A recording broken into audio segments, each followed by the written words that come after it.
بسم اللہ الرحمن الرحیم والصلاة والسلام علی رسول اللہ وعلی آلہ وصحبہ اجمعین۔ معزز ناظرین و سامعین کرام، السلام علیکم ورحمۃ اللہ وبرکاتہ۔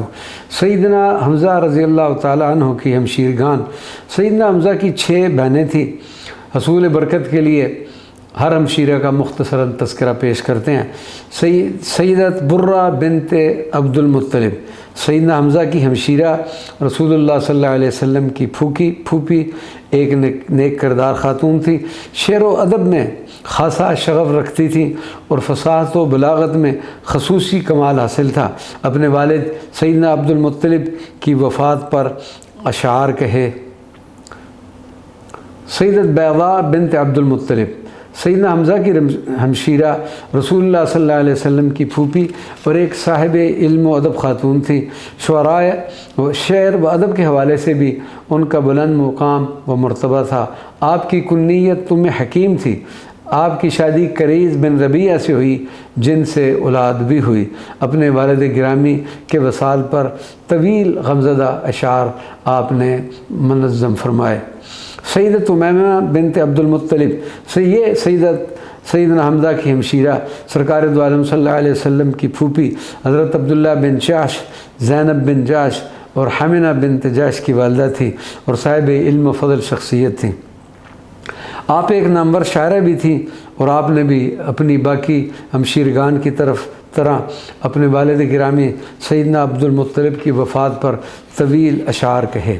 سیدت عاتقہ بنت عبد المطلب سیدنا حمزہ کی ہمشیرہ، رسول اللہ صلی اللہ علیہ وسلم کی پھوپھی مبارکہ، جلیل القدر اور عظیم المرتبت خاتون تھی۔ ابن سعد نے طبقات میں لکھا ہے کہ سیدت عاتقہ مکہ مکرمہ میں ہی دار اسلام میں داخل ہو گئی تھی۔ ہجرت مدینہ کی بھی آپ کو سعادت حاصل ہوئی۔ آپ رضی اللہ عنہ سرکار مدینہ کی بہت بڑی مداح تھیں۔ اپنے اشعار میں انہوں نے متعدد مقامات پر سرکار دو عالم صلی اللہ علیہ وسلم کی مدح سرائی فرمائی۔ یہی وہ عظیم خاتون تھی جنہوں نے غزوہ بدر سے پہلے چند دن پہلے خواب دیکھا تھا کہ جب کفار نے یہ خواب سنا تو خوب مذاق اڑایا، لیکن نتیجہ وہی نکلا جو خواب میں دکھایا گیا تھا۔ آپ نے مدینہ منورہ میں وصال فرمایا اور جنت البقیع میں آپ کی آخری آرام گاہ بنی۔ سیدت عروہ بنت عبد المطلب یہ سیدنا حمزہ کی ہمشیرہ، رسول اللہ صلی اللہ علیہ وسلم کی پھوپھی مبارکہ، مکہ مکرمہ میں ہی اسلام قبول کیا اور ہجرت مدینہ کا بھی شرف حاصل کیا۔ خاوند کا نام عمیر تھا۔ سیدت عروہ کے اسلام قبول کرنے کا واقعہ مختصراً کچھ اس طرح سے ہے کہ آپ کے صاحبزادے حضرت طلیب بن عمیر اسلام قبول کرنے کے بعد اپنی والدہ کے پاس آئے اور ان کو دعوت اسلام پیش کرتے ہوئے کہا کہ اے والدہ صاحبہ، میں نے اسلام قبول کر لیا ہے۔ آپ کو اسلام قبول کرنے اور رسول اللہ صلی اللہ علیہ وسلم کی اتباع کرنے میں کیا چیز مانے ہے، جب کہ آپ کے برادر عزیز بھی اسلام قبول کر چکے ہیں؟ والدہ نے جواب دیا کہ میں اس انتظار میں ہوں کہ میری بہنیں کیا کرتی ہیں۔ حضرت طلیب نے دوبارہ عرض کی کہ میں تمہیں خدا کا واسطہ دیتا ہوں کہ آپ ضرور سرکار دو عالم صلی اللہ علیہ وسلم کی خدمت میں حاضر ہو کر اسلام قبول کر لیں۔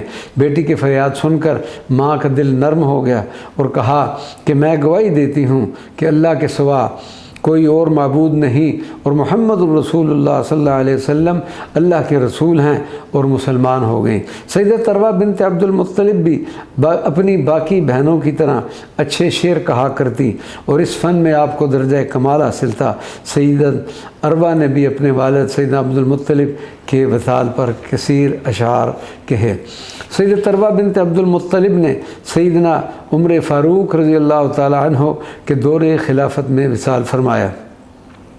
سیدت صفیہ بنت عبد المطلب سیدنا حمزہ کی عظیم و بہادر ہمشیرہ، رسول اللہ صلی اللہ علیہ وسلم کی پھوپھی مبارکہ۔ سیدہ صفیہ کی والدہ کا نام حالہ بنت وہیب تھا۔ سیدت صفیہ عشرہ مبشرہ میں شامل عظیم صحابی رسول حضرت زبیر بن عوام کی والدہ تھیں۔ سیدہ صفیہ اپنے برادر حقیقی کی طرح نہایت دلیر اور بہادر خاتون تھیں۔ غزوہ احد میں بھی شرکت کی اور اس جنگ میں انہوں نے نہایت ثابت قدمی دکھائی۔